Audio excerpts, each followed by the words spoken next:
and I'm proud to present you something what you got as a present. Which means when you registered here, either on Sunday or even today, you all received a little box. And I'm pretty sure that some of you looked into this box and others said, oh, what is this? This box is our gift to you, and we decided to give the woman who made this box and made the concept for this box, and an art and designer, Angie Rattay, and she in the next 30 minutes or so will present us about her project, and I would like Angie to come here and give her presentation. Welcome again. Thank you. Okay. Wo möchtest du stehen? Bleibst du? Ich stehe da. Okay. Ah, ja, genau.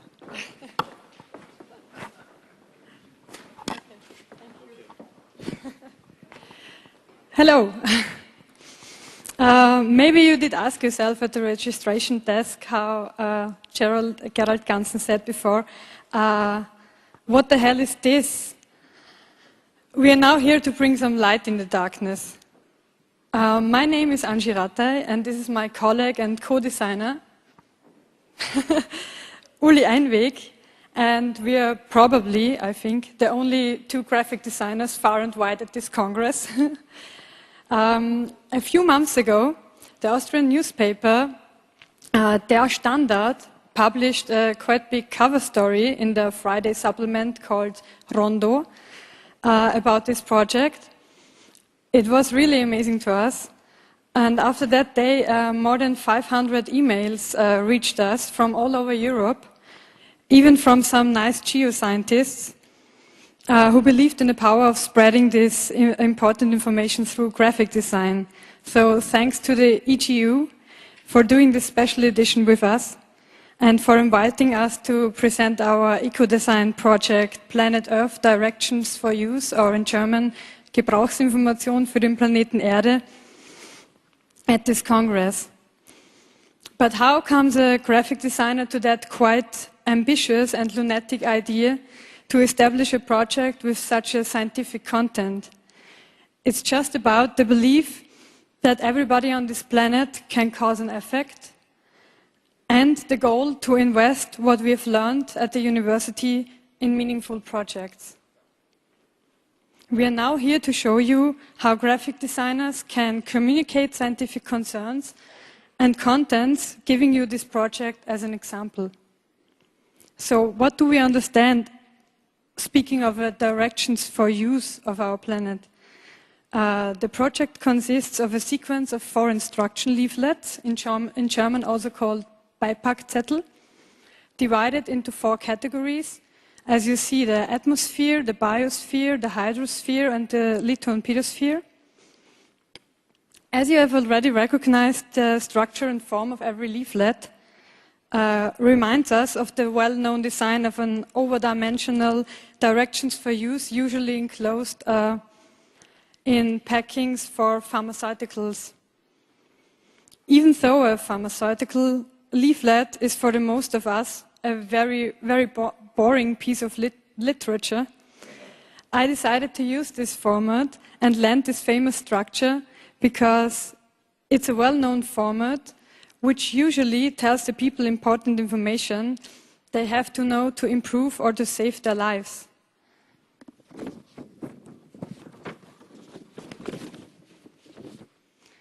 Furthermore, I really love the possibility to reconstruct subheadlines like unwelcome side effects or an expiration date to present it on this authentic, quite loud, lightweight paper. I lent the following structure, as you can probably see there, like active agent.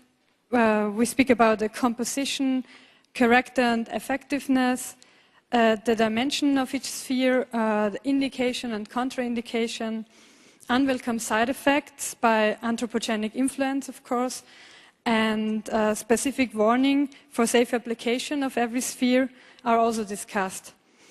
At the end, an expiration date allows us to do some careful prognosis. But the most popular adaptation from the pharmaceutical leaflet, of course, is the quite serious joke with the sentence, keep within reach of children, instead the famous sentence, keep without reach of children. The biggest parts in our projects cover the unwelcome side effects. They discuss each sphere's problems and specific warning for safe application. It presents, in our case, possible solutions. But overall, the tricky thing was for us, or still is, to break the strong structure through infographics and illustrations without losing the connotation to the pharmaceutical leaflet structure. So why did we choose to do 4 leaflets? The classification into 4 different leaflets should allow us a more detailed handling of each sphere. On the one hand, it's very interesting to link between the spheres, and it inspires the reader of one sphere to collect the other 3 spheres. If you are so lucky to get 2 sets, it is possible to create a big wall poster with docking the barcodes there. But maybe you ask yourself now, she's just a designer, how did she do the texts? Belonging the texts, I worked out the basic text research and the structure, did the summaries for the co-authors to get it corrected and completed by them. The responsible co-authors for the biosphere and the hydrosphere have been from the WWF Austria, and the responsible co-authors for the atmosphere and the litho and pedosphere from the Alfred Wegener Institute in Graz, Austria, from the Institut für Erdwissenschaften in Graz and the Austrian Ecology Institute. So I didn't do it alone. It was a quite hard process to get these people together, to convince them to invest their time in this project for free. For some topics, we are still searching for co-authors. If you did find some mistakes in our work, please don't hesitate to contact us afterwards, please. We are still happy about every scientific advice.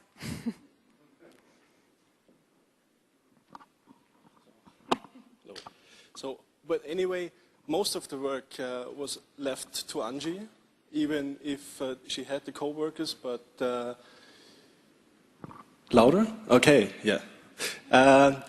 So even that she had the co-workers, most of the work, and even not just the graphic design work, which you would think when you see it's a graphic design diploma maybe, but even most of the scientific or let's say journalistic work was left to Angie.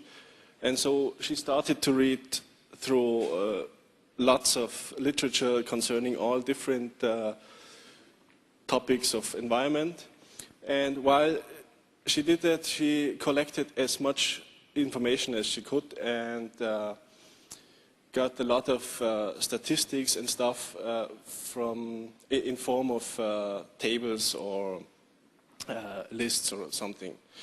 And it seemed a little bit too overwhelming. So Angie asked me if I might find a way to look through all of this. And so I took all of these Excel files and CSV and even plain text files, even just scans from magazines, and I figured out the different formattings. And as I used to deal with web design for a living before, I thought I'd do what I knew best and started to write little PHP programs, each just to convert a specific kind of formatting into a uniformly layouted XML format.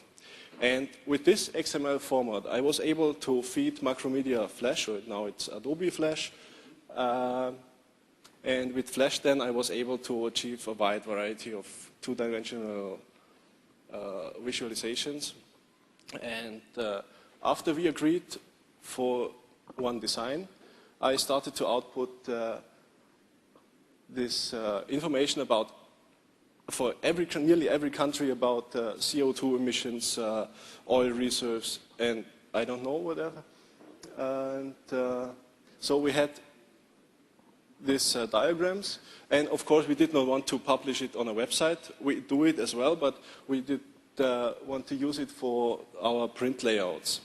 So I used the print function inside of Flash ActionScript in combination with the virtual printer of the PDF writer, and got a standard format vector version of the output.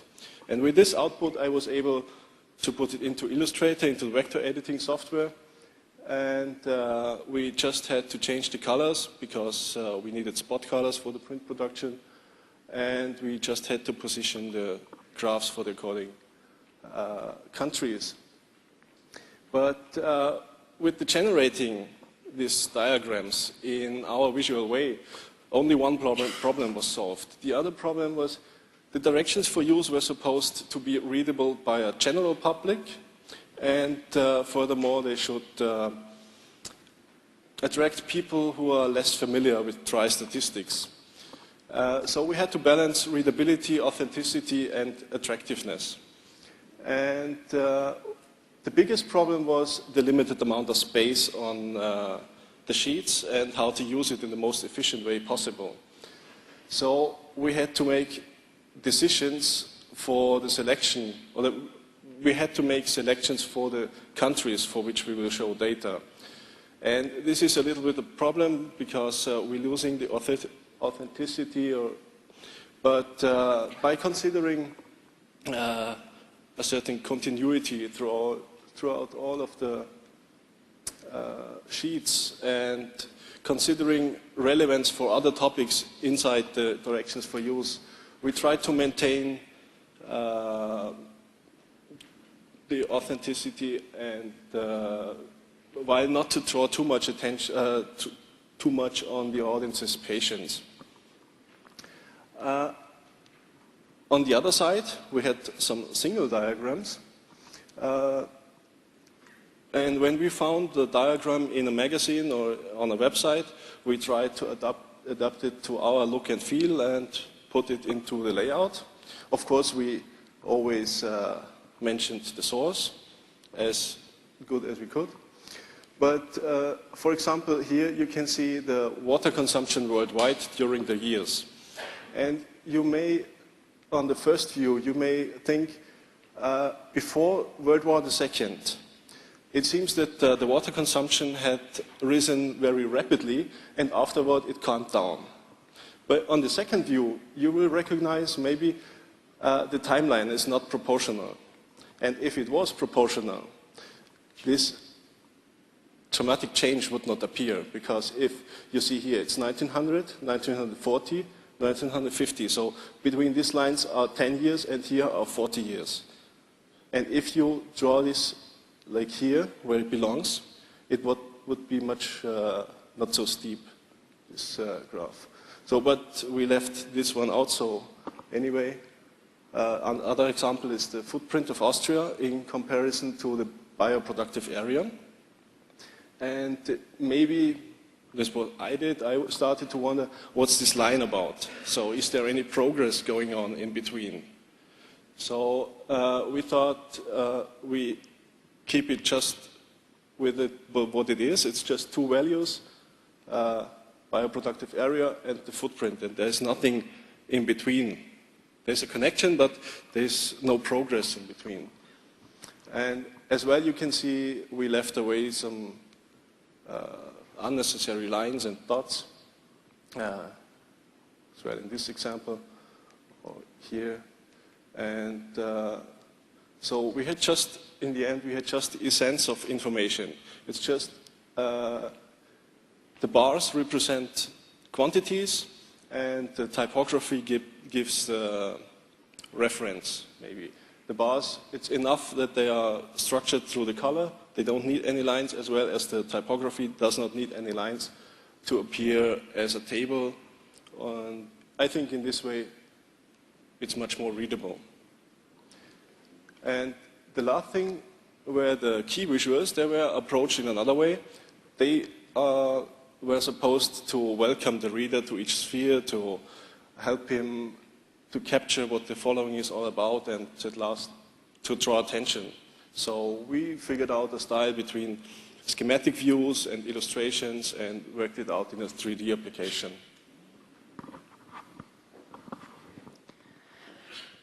But what's our main intention, our aim with this project? This project should give access to information to everybody for free, should call attention, but should not moralize. It should form awareness, and the most important thing, I think, it should point out the power of the individual. To help spreading our project, we are working with, at the moment, with 6 voluntary translators to translate the project in more languages. Here you see a picture of a kind of distribution of our project. It has been available and it will be available again, I hope, in several public institutions in Austria. For example, there have been museums, pharmacies, cafes, shops, and so on, where you can get them for free. It's a public edition of the project. The public edition is sponsored by donations and by company sponsors. Although we didn't earn any money with this project so far, the overwhelming feedback of the last months, especially after the cover story in the newspaper, gave us absolutely the energy to move on with our message, with our project, to make a completely overworked edition this year, which you are holding in your hands, maybe. We printed in the year 2007 120,000 leaflets. More than 200,000 leaflets should be printed in 2008 in different languages. Furthermore, we are planning this year an edition, a special edition for children, for schools. A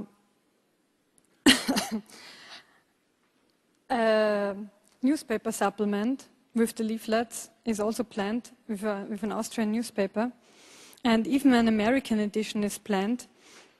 As Abrams, a New York publisher who also published the book World Changing, you can see in the corner up there, Abrams showed their interest to publish an American edition with us. So we are also working at an American edition at the moment. We are just searching for sponsors in the United States who would finance this edition, because Abrams planned to spread the project in their catalog and in all the bookstores all over the United States.